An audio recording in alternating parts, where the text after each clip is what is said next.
आज हम धर्मवीर भारती द्वारा लिखित उपन्यास गुनाहों का देवता पढ़ेंगे। यह उपन्यास चंदर और सुधा के बीच एक अव्यय प्रेम को दर्शाता है, जो एक दूसरे के प्रति गहरी भावनाओं को रखते हैं, लेकिन सामाजिक दबावों और आदर्शों के कारण अपने प्रेम को स्वीकार नहीं कर पाते हैं। चंदर एक आदर्शवादी युवक है, जो नैतिकता और सामाजिक मूल्यों के बीच फंसा हुआ है।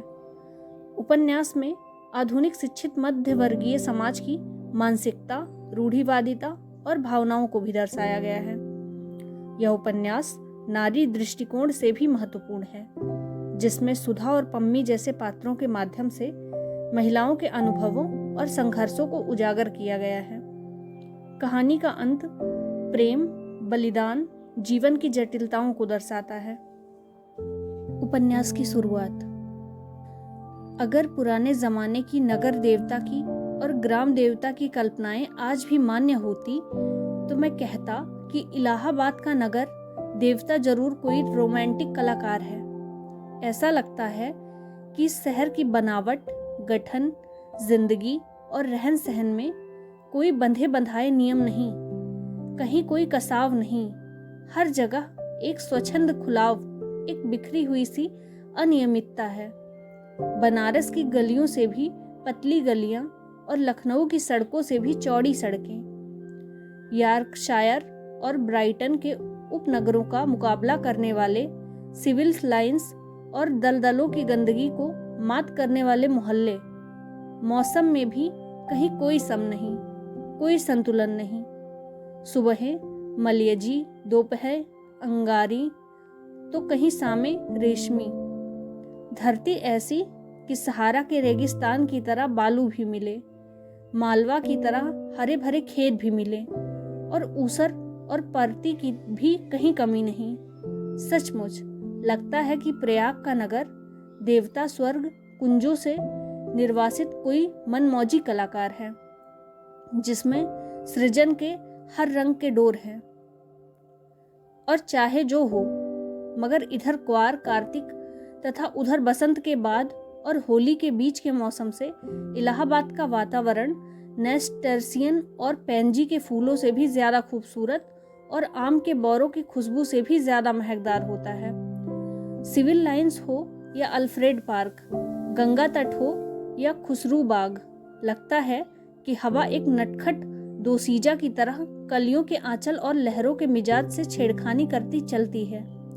और अगर आप सर्दी से भी बहुत नहीं डरते, तो आप जरा एक ओवरकोट डालकर सुबह सुबह घूमने निकल जाएं, तो इन खुली हुई जगहों की फिजा इठलाकर आपको अपने जादू में बांध लेगी।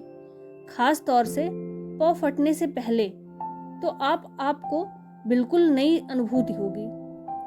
बसंत के नए नए मौसमी फूलों के रंग से मुकाबला करने वाली हल्की सुनहली बाल सूर्य की अंगुलियां सुबह की राजकुमारी के गुलाबी वक्ष पर बिखरे हुए भौरेले गेसुओं को धीरे धीरे हटाती जाती हैं, और क्षितिज पर सुनहली तरुणाई बिखर पड़ती है। एक ऐसी ही खुशनुमा सुबह थी, और जिसकी कहानी मैं कहने जा रहा हूँ, वह सुबह से भी बहुत ज्यादा मासूम युवक, प्रभाती गाकर फूलों को जगाने वाले देवदूत की तरह अल्फ्रेड पार्क के लॉन पर फूलों की सरजमी के किनारे घूम रहा था। कत्थई स्वीटपी के रंग का पश्मीने का लंबा कोट, जिसका एक कॉलर उठा हुआ था और दूसरे कॉलर में सरों की एक पत्ती बटल होल में लगी हुई थी। सफेद मक्खन जीन्स की पतली पैंट और पैरों में सफेद जरी का पेशवरी सैंडलों से भरा हुआ गोरा चेहरा, और ऊंचे चमकते हुए माथे पर झूलती हुई एक रूखी भूरी लट। चलते चलते उसने एक रंग बिरंगा गुच्छा इकट्ठा कर लिया था, और रह रहकर वह उसे सूंघ लेता था। पूरब के आसमान की गुलाबी पंखुड़ियां बिखरने लगी थी, और सुनहले पराग की एक बौछार सुबह के ताजे फूलों पर बिछ रही थी। अरे सुबह हो गई, उसने चौंक कर कहा, और पास की एक बेंच पर बैठ गया। सामने से एक माली आ रहा था। क्यों जी, लाइब्रेरी खुली है? अभी नहीं बाबूजी, उसने जवाब दिया। वह फिर संतोष से बैठ गया और फूलों की पंखुड़ियां नोचकर नीचे फेंकने लगा। जमीन पर बिछाने वाले सोने की चादर परतों पर परतें बिछाती जा रही थी और पेड़ों की छायाओं का रंग गहराने लगा था। उसकी बेंच के नीचे फूलों की चुनी हुई पत्तियां बिखरी थी। अब उसके पास सिर्फ एक फूल बाकी रह गया था। हल्के फालसई रंग के उस फूल पर गहरे बैजनी डोरे थे। हेलो कपूर, सहसा किसी ने पीछे से कंधे पर हाथ रखकर कहा। यहाँ क्या झक मार रहे हो सुबह सुबह? उसने मुड़कर पीछे देखा। आओ ठाकुर साहब, आओ बैठो यार, लाइब्रेरी खुलने का इंतजार कर रहा हूँ। क्यों, यूनिवर्सिटी लाइब्रेरी चाट डाली? अब इसे तो शरीफ लोगों के लिए छोड़ दो। हाँ हाँ, शरीफ लोगों के ही तो लिए छोड़ रहा हूँ। डॉक्टर शुक्ला की लड़की है ना, वह इसकी मेंबर बनना चाहती थी तो मुझे आना पड़ा। उसी का भी इंतजार है। डॉक्टर शुक्ला तो पॉलिटिक्स डिपार्टमेंट में है ना? नहीं, गवर्नमेंट साइकोलॉजिकल ब्यूरो में। और तुम पॉलिटिक्स में रिसर्च कर रहे हो? नहीं, इकोनॉमिक्स में। बहुत अच्छे, तो उनकी लड़की को सदस्य बनवाने आए हो? कुछ अजब स्वर में ठाकुर ने कहा। छी, कपूर ने हंसते हुए कुछ अपने को बचाते हुए कहा। यार तुम जानते हो कि मेरा उनसे कितना घरेलू संबंध है। जब से मैं प्रयाग में हूँ उन्हीं के सहारे हूँ, और आजकल तो उन्हीं के यहाँ पढ़ता लिखता भी हूँ। ठाकुर साहब हंस पड़े। अरे भाई, मैं डॉक्टर शुक्ला को जानता नहीं क्या? उनका सा भला आदमी मिलना मुश्किल है, तुम सफाई व्यर्थ में दे रहे हो। ठाकुर साहब यूनिवर्सिटी के उन विद्यार्थियों में से थे जो बरायना विद्यार्थी होते हैं, और कब तक वह यूनिवर्सिटी को सुशोभित करते रहेंगे इसका कोई निश्चय नहीं है। एक अच्छे खासे रुपए वाले व्यक्ति थे और घर के ताल्लुकदार थे। हंसमुख, पफ्तियां कसने में मजा लेने वाले, मगर दिल के साफ, निगाह के सच्चे। बोले, एक बात तो मैं स्वीकार करता हूँ कि तुम्हारी पढ़ाई का सारा श्रेय डॉक्टर शुक्ला को है। तुम्हारे घर वाले तो कुछ खर्चा भेजते नहीं, उनसे अलग ही होकर आया हूँ। समझ लो कि इन्होंने किसी न किसी बहाने मदद की है। अच्छा, आओ तब तक लोटस पॉन्ड, कमल सरोवर तक घूम लें, फिर लाइब्रेरी भी खुल जाएगी। दोनों उठकर एक कृत्रिम कमल सरोवर की ओर चल दिए जो पास में ही बना हुआ था।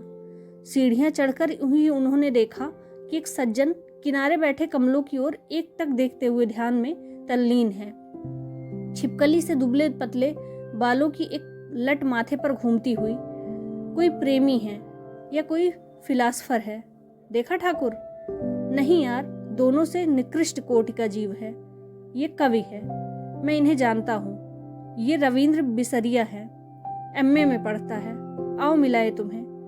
ठाकुर साहब ने एक बड़ा सा घास का तिनका तोड़कर पीछे से चुपके से जाकर उनकी गर्दन पर गुदगुदाई। बिसरिया चौंक उठा, पीछे मुड़कर देखा और बिगड़ गया। यह क्या बदतमीजी है ठाकुर साहब? मैं कितने गंभीर विचारों में डूबा हुआ था। और सहसा बड़े विचित्र स्वर में आंखें बंद कर बिसरिया बोला, आह, कैसा मनोहर प्रभात है। मेरी आत्मा में घोर अनुभूति हो रही है। कपूर बिसरिया की मुद्रा पर ठाकुर साहब की ओर देखकर मुस्कुराया और इशारे में बोला, है यार सगल की चीज, छेड़ो जरा। ठाकुर साहब ने तिनका फेंक दिया और बोले, माफ करना भाई बिसरिया, बात यह है कि हम लोग कवि तो नहीं हैं, इसलिए समझ नहीं पाते। क्या सोच रहे थे तुम? बिसरिया ने आंखें खोली और एक गहरी सांस लेकर बोला, मैं सोच रहा था कि आखिर प्रेम क्या होता है, क्यों होता है, कविता क्यों लिखी जाती है, फिर कविता के संग्रह उतने क्यों नहीं बिकते जितने उपन्यास या कहानी संग्रह। बात तो गंभीर है, कपूर बोला। जहां तक मैंने समझा और पढ़ा है, प्रेम एक तरह की बीमारी होती है, मानसिक बीमारी, जो मौसम बदलने के दिनों में होती है, मसलन क्वार कार्तिक या फागुन चैत। उसका संबंध रीढ़ की हड्डी से होता है, और कविता एक तरह का शांतिपात है। मेरा मतलब आप समझ रहे हैं? समझ रहे हैं ना मिस्टर सिबरिया? सिबरिया नहीं, बिसरिया, ठाकुर साहब ने टोका। बिसरिया ने कुछ उजलत, कुछ परेशानी और कुछ गुस्से से उनकी ओर देखा और बोला, क्षमा कीजिएगा, आप या तो फ्रायडवादी हैं या तो प्रगतिवादी, और आपके विचार सर्वदा विदेशी हैं। मैं इस तरह के विचारों से घृणा करता हूँ। कपूर कुछ जवाब देने ही वाला था कि ठाकुर साहब बोले, अरे भाई, बेकार उलझ गए तुम तो। पहले परिचय तो कर लो आपस में। ये हैं श्री चंद्र कुमार कपूर, विश्वविद्यालय में रिसर्च कर रहे हैं। और आप हैं श्री रविंद्र बिसरिया, इस वर्ष एमए में बैठ रहे हैं। बहुत अच्छे कवि हैं। कपूर ने हाथ मिलाया और फिर गंभीरता से बोले, क्यों साहब, आपको दुनिया में कोई और काम नहीं मिला जो कविता करते हैं? बिसरिया ने ठाकुर साहब की ओर देखा और बोला, ठाकुर साहब, यह मेरा अपमान है। मैं इस तरह के सवालों का आदी नहीं हूँ। और उठ खड़ा हुआ। अरे बैठो बैठो, ठाकुर साहब ने हाथ खींचकर बिठा लिया। देखो कपूर, का मतलब तुम समझ नहीं रहे।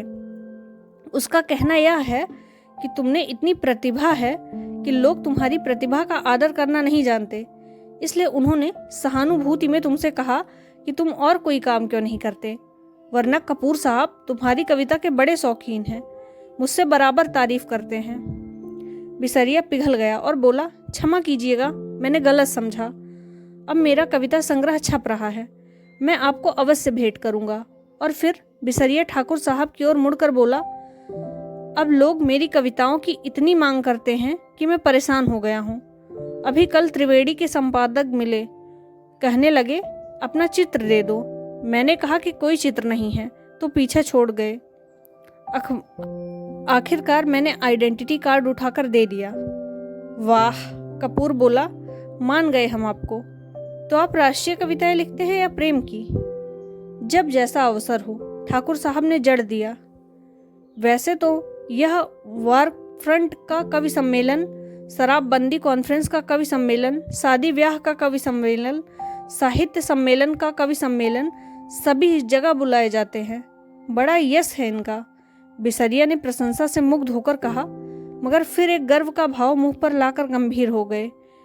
कपूर थोड़ा देर चुप रहा, फिर बोला, तो कुछ हम लोगों को भी सुनाइए ना।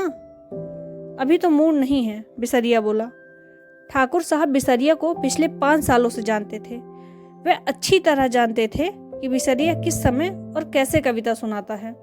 अतः बोले, ऐसे नहीं कपूर, आज शाम को आओ, जरा गंगा जी चले, कुछ वोटिंग रहे, कुछ खाना पीना रहे, तब कविता भी सुनना। कपूर को वोटिंग का बेहद शौक था। फौरन राजी हो गया और शाम का विस्तृत कार्यक्रम बन गया। इतने में एक कार उधर से लाइब्रेरी की ओर गुजरी। कपूर ने देखा और बोला, अच्छा ठाकुर साहब, मुझे तो इजाज़त दीजिए, अब चलूँ लाइब्रेरी में। वो लोग आ गए। आप कहाँ चल रहे हैं? मैं ज़रा जिम खाने की ओर जा रहा हूँ। अच्छा भाई, तो शाम को पक्की रही? बिल्कुल पक्की, कपूर बोला और चल दिया। लाइब्रेरी के पोर्टिंग में कार रुकी और उसके अंदर से डॉक्टर साहब की लड़की बैठी थी, जो निकली। क्यों सुधा, अंदर क्यों बैठी हो? तुम्हें ही देख रही थी चंदर। और वह उतर गई। दुबली पतली नाटी सी साधारण सी लड़की, बहुत सुंदर नहीं, केवल सुंदर, लेकिन बातचीत में बहुत दुलारी। चलो अंदर चलो, चंदर ने कहा। वह आगे बढ़ी, फिर ठिठक गई और बोली, चंदर, एक आदमी को 4 किताबें मिलती हैं क्या? हाँ, क्यों? तो उसने बड़े भोलेपन से मुस्कुराते हुए कहा, तो तुम अपने नाम से मेंबर बन जाओ और 2 किताबें हमें दे दिया करना, बस। ज्यादा का हम क्या करेंगे? नहीं, चंदर हंसा, तुम्हारा तो दिमाग खराब है, खुद क्यों नहीं बनती मेंबर? नहीं, हमें शर्म लगती है, तुम बन जाओ मेंबर हमारी जगह पर। पगली कहीं की। चंदर ने उसका कंधा पकड़कर आगे ले चलते हुए कहा, वाह रे शर्म, अभी कल ब्याह होगा तो कहना हमारी जगह तुम बैठ जाओ। चंदर, कॉलेज में पहुंच गई है लड़की, अभी शर्म नहीं छूटी इसकी, चल अंदर। और वह हिचकती ठिठकती झेंपती और मुड़ मुड़कर चंदर की ओर रूठी हुई निगाहों से देखती हुई अंदर चली गई। थोड़ी देर बाद सुधा 4 किताबें लादे हुए निकली। कपूर ने कहा, लाओ मैं ले लूं। तो बांस की पतली टहनी की तरह लहरा कर बोली, सदस्य मैं हूं, तुम्हें क्यों दूं किताबें? और जाकर कार के अंदर किताबें पटक दी। फिर बोली, आओ बैठो चंदर, मैं अब घर जाऊंगी। यह देखो। और उसके भीतर से कागजों का एक बंडल निकाला और बोली, देखो, यह पापा ने तुम्हारे लिए दिया है। लखनऊ में कॉन्फ्रेंस है ना, वहीं पढ़ने के लिए यह निबंध लिखा है उन्होंने। शाम तक यह टाइप हो जाना चाहिए। जहाँ संख्याएं हैं वहाँ खुद आपको बैठकर बोलना होगा। और पापा सुबह से ही कहीं गए हैं, समझे जनाब? उसने बिल्कुल अल्हड़ बच्चों की तरह गर्दन हिलाकर शोक स्वरों में कहा। कपूर ने बंडल ले लिया और कुछ सोचता हुआ बोला, लेकिन डॉक्टर साहब का हस्तलेख इतने पृष्ठ शाम तक कौन टाइप कर देगा? इसका भी इंतजाम है। और अपने ब्लाउज में से एक पत्र निकालकर चंदर के हाथ में रख देती है और बोली, यह कोई पापा की पुरानी ईसाई छात्रा है, टाइपिस्ट। इसके घर मैं तुम्हें पहुंचाए देती हूँ। मुखर्जी रोड पर रहती है यहाँ, उसी के यहाँ टाइप करवा लेना और यह खत उसे दे देना। लेकिन अभी मैंने चाय नहीं पी। समझ गई। अब तुम सोच रहे होगे इसी बहाने सुधा तुम्हें चाय भी पिला देगी। सो मेरा काम नहीं है जो मैं चाय पिलाऊं, पापा का काम है। चलो जाओ। चंदर जाकर भीतर बैठ गया और किताबें उठाकर देखने लगा। अरे, चारों कविता की किताबें उठा लाई। समझ में आएगी तुम्हारे? क्यों सुधा? नहीं, चिढ़ाते हुए सुधा बोली, तुम कहो मैं तुम्हें समझा दें। इकोनॉमिक्स पढ़ने वाले क्या जाने साहित्य। अरे मुखर्जी रोड पर ले चलो ड्राइवर। चंदर बोला, इधर कहाँ चल रहे हो? नहीं, पहले घर चलो। सुधा बोली, चाय पी लो तब जाना। नहीं, मैं चाय नहीं पीऊंगा। चंदर बोला, चाय नहीं पीऊंगा? वाह वाह। सुधा की हंसी में दुधिया बचपन झलक रहा था। मुंह तो सूख कर गोभी हो रहा है। चाय नहीं पिएंगे। बंगला आया तो सुधा ने महाराजिन से चाय बनाने के लिए कहा और चंदर को स्टडी रूम में बिठाकर प्याले निकालने लगी। वैसे तो यह घर, यह परिवार चंदर कपूर का अपना हो चुका था। जब से वह अपनी माँ से झगड़कर प्रयाग भाग आया था पढ़ने के लिए, यहाँ आकर बीए में भर्ती हुआ था और कम खर्च के ख्याल से चौक में एक कमरा लेकर रहता था। तभी डॉक्टर शुक्ला उसके सीनियर टीचर थे और उसकी परिस्थितियों से अवगत थे। चंदर की अंग्रेजी बहुत अच्छी थी और डॉक्टर शुक्ला उससे अक्सर छोटे छोटे लेख लिखवाकर पत्रिकाओं में भिजवाते थे। उन्होंने कई पत्रों के आर्थिक स्तंभ का काम चंदर को दिलवा दिया था और उसके बाद चंदर के लिए डॉक्टर शुक्ला का स्थान अपने संरक्षक और पिता से भी ज्यादा हो गया था। चंदर शर्मीला लड़का था, बेहद शर्मीला। कभी उसने यूनिवर्सिटी के वजीफे के लिए भी कोशिश ना की थी, लेकिन जब बीए में वह सारी यूनिवर्सिटी में सर्वप्रथम आया था, तब स्वयं इकोनॉमिक्स विभाग ने उसे यूनिवर्सिटी के आर्थिक प्रकाशनों का वैतनिक संपादक बना दिया था। एमए में भी वह सर्वप्रथम आया और उसके बाद उसने रिसर्च ले ली। उसके बाद डॉक्टर शुक्ला यूनिवर्सिटी से हटकर ब्यूरो में चले गए थे।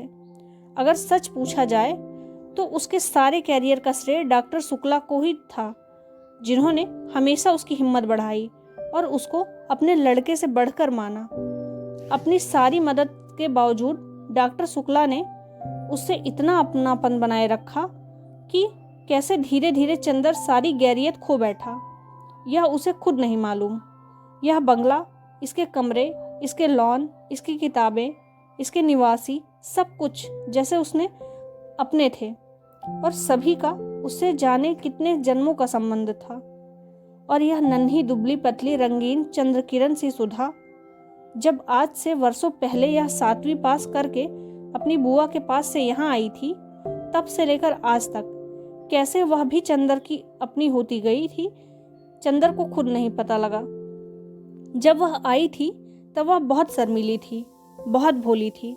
8वीं में पढ़ने के बावजूद वह खाना खाते वक्त रोती थी, मचलती थी तो अपनी कॉपी फाड़ डालती थी और जब तक डॉक्टर साहब उसे गोदी में बिठा कर नहीं मनाते थे वह स्कूल नहीं जाती थी।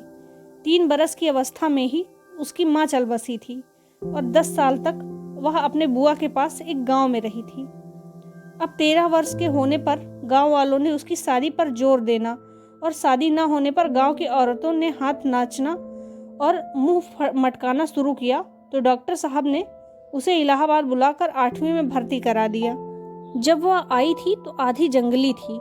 तरकारी में घी कम होने पर वह महाराजिन का चौका जूठा कर देती थी और रात में फूल तोड़कर ना लाने पर अक्सर उसने माली को दांत भी काट खाया था। चंदर से जरूर वह बेहद डरती थी, पर ना जाने क्यों चंदर भी उससे नहीं बोलता था। लेकिन जब 2 साल तक उसके ये उपद्रव जारी रहे और अक्सर डॉक्टर साहब गुस्से के मारे उसे ना साथ खिलाते थे और न उससे बोलते थे, तो वह रो रो कर सिर पटक पटक कर अपनी जान आधी कर देती थी। तब अक्सर चंदर ने पिता और पुत्री का समझौता कराया था, अक्सर सुधा को डांटा था, समझाया था, और सुधा घर भर से अल्हड़ पुरवाई और विद्रोही झोंके की तरह तोड़फोड़ मचाती रहने वाली सुधा चंदर की आंख के इशारे पर सुबह की नसीम की तरह शांत हो जाती थी। कब और क्यों उसने चंदर के इशारों का यह मौन अनुशासन स्वीकार कर लिया था, यह उसे खुद नहीं मालूम था, और यह सभी कुछ इतने स्वाभाविक ढंग से, इतना अपने आप होता गया कि दोनों में से कोई भी इस प्रक्रिया से वाकिफ नहीं था, कोई भी इसके प्रति जागरूक न था। दोनों का एक दूसरे के प्रति अधिकार और आकर्षण इतना स्वाभाविक था जैसे शरद की पवित्रता या सुबह की रोशनी।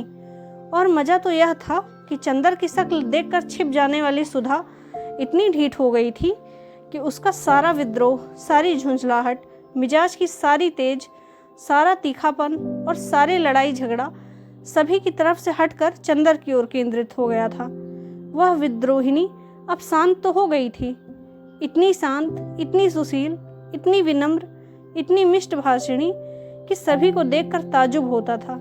लेकिन चंदर को देखकर जैसे उसका बचपन फिर लौट आता था, और जब तक वह चंदर को खिझाकर, छेड़कर लड़ नहीं लेती थी, उसे चैन नहीं पड़ता था। अक्सर दोनों में अनबोला रहता था। लेकिन जब 2 दिन तक दोनों मुंह फुलाए रहते और डॉक्टर साहब के लौटने पर सुधा उत्साह से उनको ब्योरों का हाल नहीं पूछती और खाते वक्त दुलार नहीं दिखाती, तो डॉक्टर साहब फौरन पूछते थे, क्या चंदर से लड़ाई हो गई क्या? फिर वह मुंह फुलाकर शिकायत करती थी, और शिकायतें भी क्या क्या होती थी। चंदर ने उसे उसकी हेड मिनिस्टर का नाम एलिफेंट श्रीमती हाथिनी रखा था, या चंदर ने उसको डिबेट के भाषण के पॉइंट नहीं बताए, या चंदर कहता है कि सुधा की सखियां कोयला बेचती हैं, और जब डॉक्टर साहब कहते हैं कि वह चंदर को डांट देंगे तो वह खुशी से फूल उठती और चंदर के आने पर आंखें नचाती हुई चिढ़ाती थी, कहो कैसी डांट पड़ी। वैसे सुधा अपने घर की पुरखिन थी, किस मौसम में कौन सी तरकारी पापा को माफिक पड़नी है, बाजार में चीज़ें क्या भाव से हैं, नौकर चोरी तो नहीं करता, पापा कितने सोसाइटियों के मेंबर हैं, चंदर के इकोनॉमिक्स के कोर्स में क्या है, यह सभी उसे मालूम था। मोटर या बिजली बिगड़ जाने पर वह थोड़ी बहुत इंजीनियरिंग भी कर लेती थी, और मातृत्व का अंश तो उसमें इतना था कि हर नौकर और नौकरानी उससे अपना दुख सुख कह देते थे। पढ़ाई के साथ साथ घर का सारा कामकाज करते हुए उसका स्वास्थ्य भी कुछ बिगड़ गया था, और अपनी उम्र के हिसाब से कुछ अधिक शांत, संयम, गंभीर और बुजुर्ग थी। मगर अपने पापा और चंदर, इन दोनों के सामने हमेशा उसका बचपन इठलाने लगता था। दोनों के सामने उसका हृदय उन्मुक्त था और स्नेह बाधाहीन। लेकिन हाँ, एक बात थी, उसे जितना स्नेह और स्नेह भरी फटकारे और स्वास्थ्य के प्रति चिंता अपने पापा से मिलती थी, वह सब बड़े निस्वार्थ भाव से वह चंदर को दे डालती थी। खाने पीने की जितनी परवाह उसके पापा उसकी रखते थे, ना खाने पर या कम खाने पर उसे जितना दुलार या फटकारते थे, उतना ही ख्याल वह चंदर का रखती थी। और स्वास्थ्य के लिए जो उपदेश उसे पापा से मिलता था, उसे और भी स्नेह से पगार कर वह चंदर को दे डालती थी।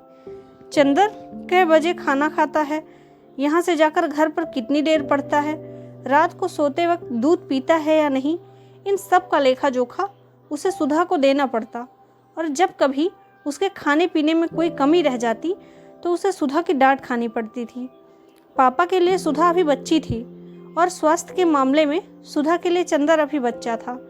और कभी कभी तो सुधा की स्वास्थ्य चिंता इतनी ज़्यादा हो जाती थी कि चंदर बेचारा, जो खुद तंदुरुस्त था, घबरा उठता था। एक बार सुधा ने कमाल कर दिया, उसकी तबीयत खराब हुई और डॉक्टर ने उसे लड़कियों का एक टॉनिक पीने के लिए बताया। इम्तिहान में जब चंदर कुछ दुबला सा हो गया था तो सुधा अपनी बची हुई दवा ले आई और लगी चंदर से जिद करने, पियो इसे, जब चंदर ने इसे किसी अखबार में उसका विज्ञापन दिखाकर बताया कि लड़कियों के लिए है, तब कहीं जाकर उसकी जान बची। इसलिए जब आज सुधा ने चाय के लिए कहा तो उसकी रूह कांप गई, क्योंकि जब कभी सुधा चाय बनाती है तो प्याले के मुंह तक दूध भरकर उसमें 2-3 चम्मच चाय का पानी डाल देती है, और अगर उसने ज़्यादा स्ट्रॉन्ग चाय की मांग की तो उसे खालिस दूध पीना पड़ता है। और चाय के साथ फल और मेवा और खुदा न जाने क्या क्या। और उसके बाद सुधा का इसरार ना खाने पर सुधा का गुस्सा और उसके बाद की लंबी चौड़ी मनुहार, इस सब से चंदर बहुत घबराता था।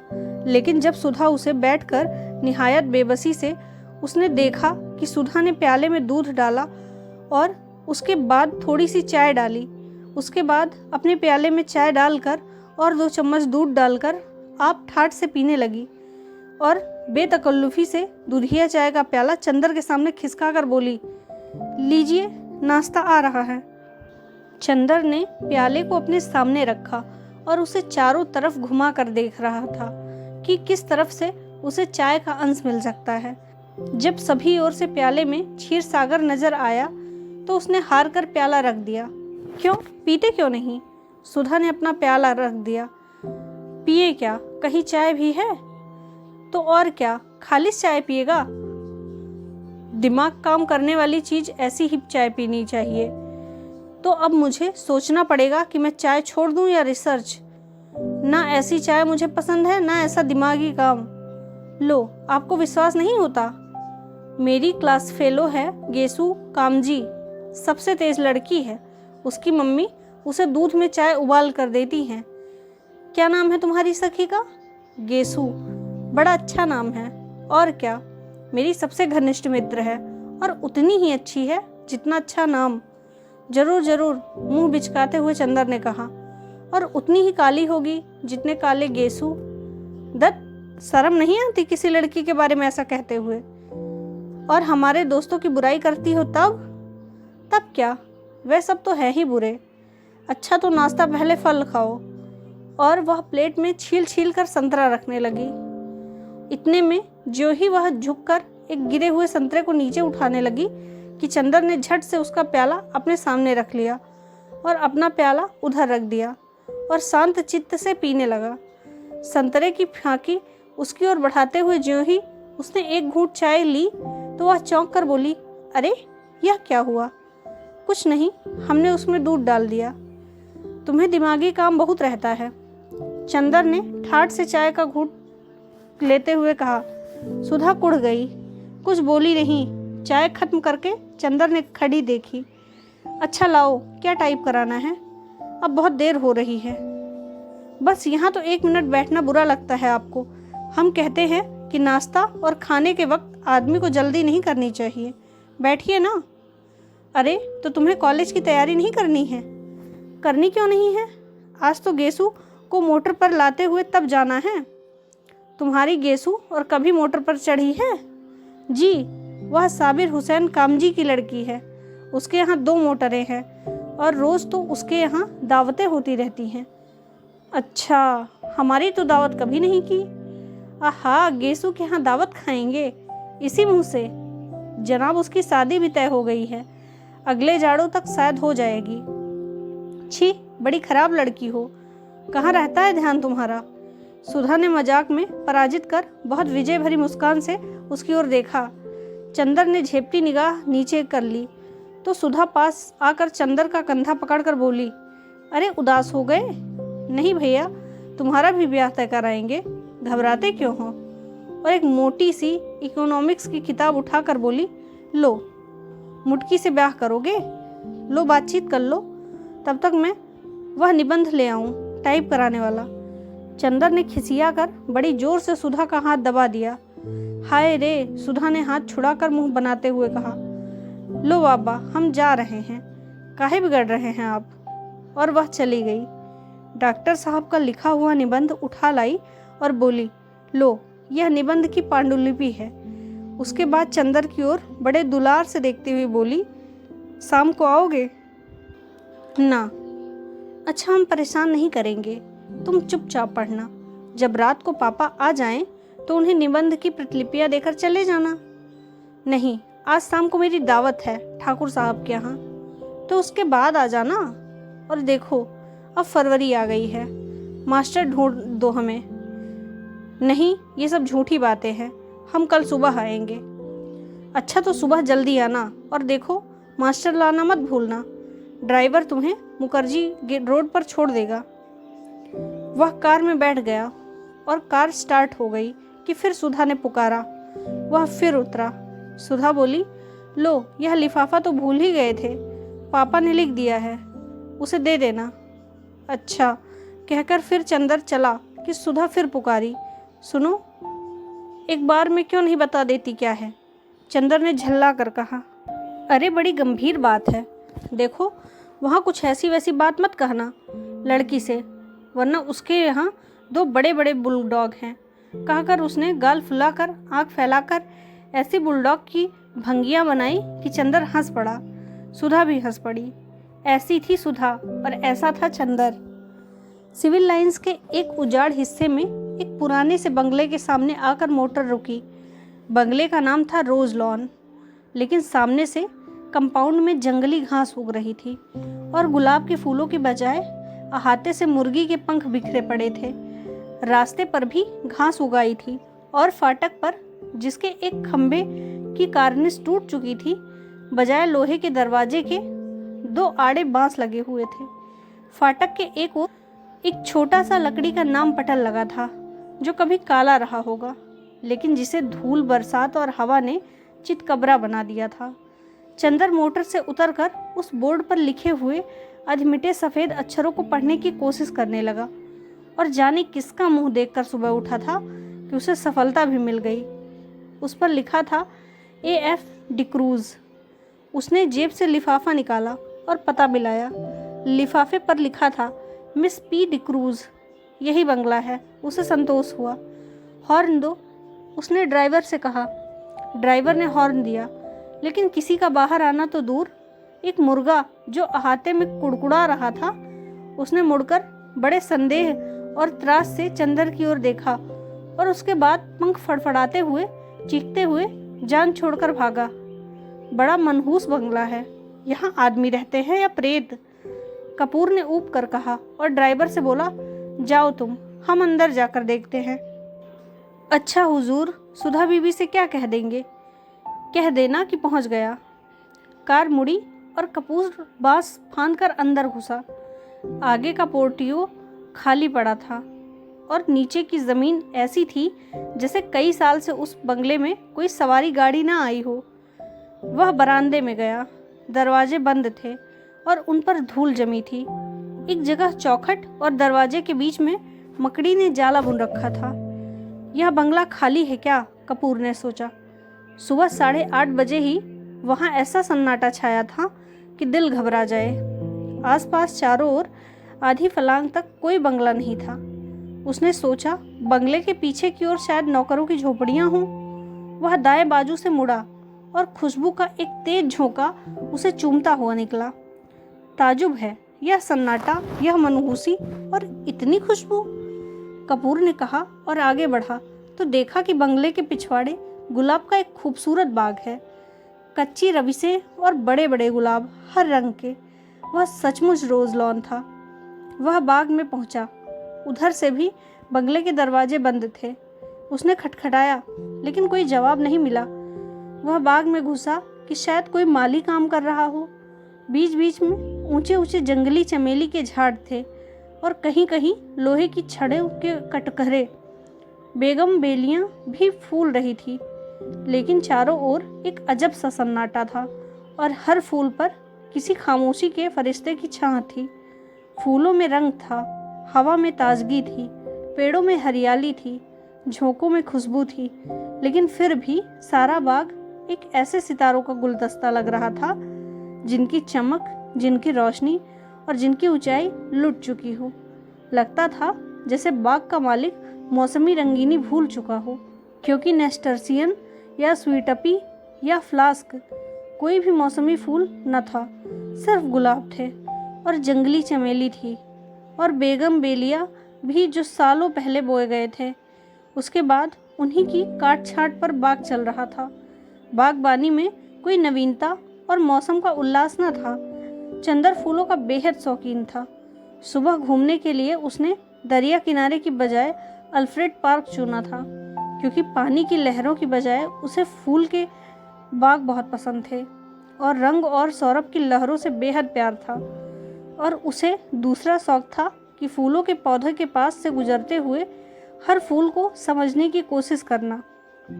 अपनी नाजुक टहनियों पर हंसते मुस्कुराते हुए ये फूल जैसे अपने रंगों की बोली में आदमी से जिंदगी का जाने कौन सा राज कहना चाहते हैं। और ऐसा लगता है कि जैसे हर फूल के पास अपना व्यक्तिगत संदेश है, जिसे वह अपने दिल की पंखुड़ियों में आहिस्ते से सहेज कर रखे हुए है कि कोई सुनने वाला मिले और वह अपनी दास्तां कह जाए।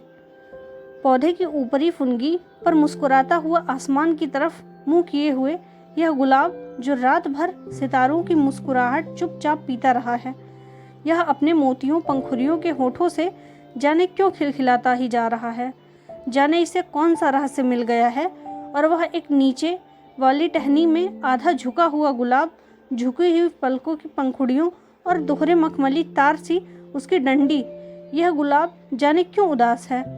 और यह दुबली पतली लंबी सी नाजुक कली जो बहुत सावधानी से हरा आंचल लपेटे है और प्रथम ज्ञात यौवन की तरह लाज में जो सिमटी सी तो है चली आ रही है, लेकिन जिसके यौवन की गुलाबी लपटें 7 हरे पर्दों में से झलकी ही पड़ी हैं।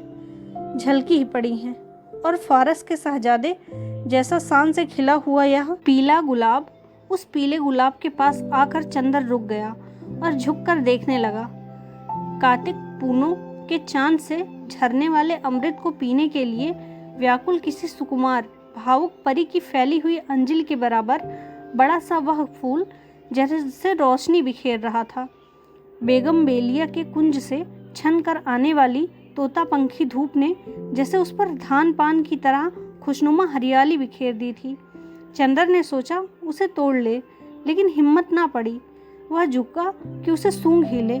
सूंघने के इरादे से उसने हाथ बढ़ाया ही था कि किसी ने कहा, here you are, I have caught red handed to you. यह तुम हो, आज तुम्हें मौके पर पकड़ पाया हूँ। और उसके बाद किसी ने अपने हाथों से जकड़ लिया और उसकी गर्दन पर सवार हो गया। वह उछल पड़ा और अपने को छुड़ाने की कोशिश करने लगा। पहले तो वह कुछ समझ नहीं पाया। अजब रहस्यमय है यह बंगला। एक अव्यक्त भय और एक सिहरन से उसके हाथ पांव ढीले हो गए, लेकिन उसने हिम्मत करके अपना एक हाथ छुड़ा लिया और मुड़कर देखा तो एक बहुत कमजोर, बीमार सा, पीली आंखों वाला गोरा उसे पकड़े हुए था। चंदर ने दूसरे हाथ से फिर पकड़ने की कोशिश करता हुआ वह हाँफता हुआ बोला अंग्रेजी में, रोज रोज यहाँ से फूल गायब होते थे। मैं कहता था कौन ले जाता है। हो वह हाँफता जा रहा था। आज मैंने पकड़ा तुम्हें। रोज चुपके से चले जाते थे। वह चंदर को कस कर पकड़े था, लेकिन उस बीमारी गोरे की सांस जैसे टूटी जा रही थी। चंदर ने उसे झटका देकर धकेल दिया और डांट कर बोला, क्या मतलब है तुम्हारा? पागल है क्या? खबरदार जो हाथ बढ़ाया, अभी ढेर कर दूंगा तुझे, गोरा सुअर। और उसने अपनी आस्तीनें चढ़ाई। वह धक्के से गिर गया था। धूल झाड़ते हुए उठ बैठा और बड़ी ही रोनी आवाज़ से बोला, कितना जुल्म है, कितना जुल्म है। मेरे फूल भी तुम चुरा ले गए और मुझे इतना हक भी नहीं कि तुम्हें धमकाऊं। अब तुम मुझसे लड़ोगे? तुम जवान हो, मैं बूढ़ा हूँ। हाय रे मैं। और सचमुच वह जैसे रोने ही लगा। चंदर ने उसका रोना देखा और उसका सारा गुस्सा हवा हो गया और हंसी रोक कर बोला, गलत फहमी है जनाब, मैं बहुत दूर रहता हूँ। मैं चिट्ठी लेकर मिस डिक्रूज़ा से मिलने आया था। उसका रोना नहीं रुका। तुम बहाना बनाते हो और अगर मैं विश्वास नहीं करता तो तुम मारने की धमकी देते हो। अगर मैं कमज़ोर ना होता तो तुम्हें पीस कर खा जाता, तुम्हारी खोपड़ी कुचल कर फेंक देता, और जैसे तुमने मेरे फूल फेंके होंगे। फिर तुमने गाली दी, मैं उठकर तुम्हें अभी नाले में फेंक दूंगा। अरे बाप रे, दौड़ो दौड़ो, मुझे मार डाला, पापी टामी। अरे दोनों कुत्ते मर गए। उसने डर के मारे चीखना शुरू किया। क्या है बर्टी, क्यों चिल्ला रहे हो? बाथरूम के अंदर से किसी ने चिल्ला कर कहा, अरे मार डाला इसने, दौड़ो दौड़ो। झटके से बाथरूम का दरवाज़ा खुला। बेदिड गाउन पहने हुए एक लड़की दौड़ती हुई आई और चंदर को देखकर रुक गई। क्या है? उसने डांट कर पूछा। कुछ नहीं, शायद पागल मालूम होता है। जबान संभाल कर बोलो, वह मेरा भाई है। ओहो, कोई भी हो, मैं मिस डिक्रूजा से मिलने आया था। मैंने आवाज़ दी तो कोई नहीं बोला। मैं बाग में घूमने लगा, इतने में इसने मेरी गर्दन पकड़ ली। यह बीमार और कमज़ोर है, वरना अभी गर्दन दबा देता। गोरा उस लड़की के आते ही फिर तनकर खड़ा हो गया और दांत पीस कर बोला, अरे मैं तुम्हारे दांत तोड़ दूंगा, बदमाश कहीं का। चुपके चुपके आया और गुलाब तोड़ने लगा। मैं चमेली की झाड़ के पीछे छिपा देख रहा था। अभी मैं पुलिस बुलाती हूँ, तुम देखते रहो बर्टी इसे, मैं फ़ोन करती हूँ। लड़की ने डांटते हुए कहा, अरे भाई, मैं मिस डिक्रूज़ा से मिलने आया था। मैं तुम्हें नहीं जानती, झूठा कहीं का। मैं मिस डिक्रूज़ा हूँ।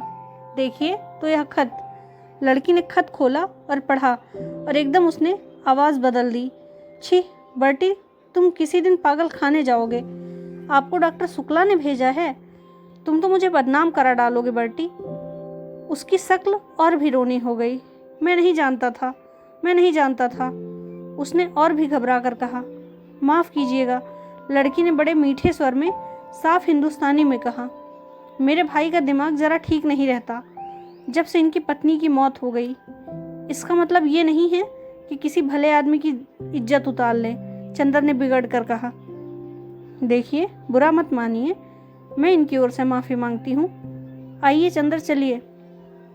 उसने चंदर का हाथ पकड़ लिया। उसका हाथ बेहद ठंडा था। वह नहा कर आ रही थी। उसके हाथ के उस तुषार स्पर्श से चंदर सिहर उठा और उसने हाथ झटक कर कहा, अफसोस, आपका हाथ तो बर्फ है। लड़की चौंक गई। वह सद्य स्नाता सहसा सचेत हो गई और बोली, अरे शैतान तुम्हें ले जाए बर्टी, तुम्हारे पीछे मैं बेदिंड गाउन में भाग आई हूँ। और बेदिंड गाउन के दोनों कलर पकड़कर उसने अपनी खुली गर्दन ढकने का प्रयास किया और फिर अपनी पोशाक पर लज्जित होकर भागी।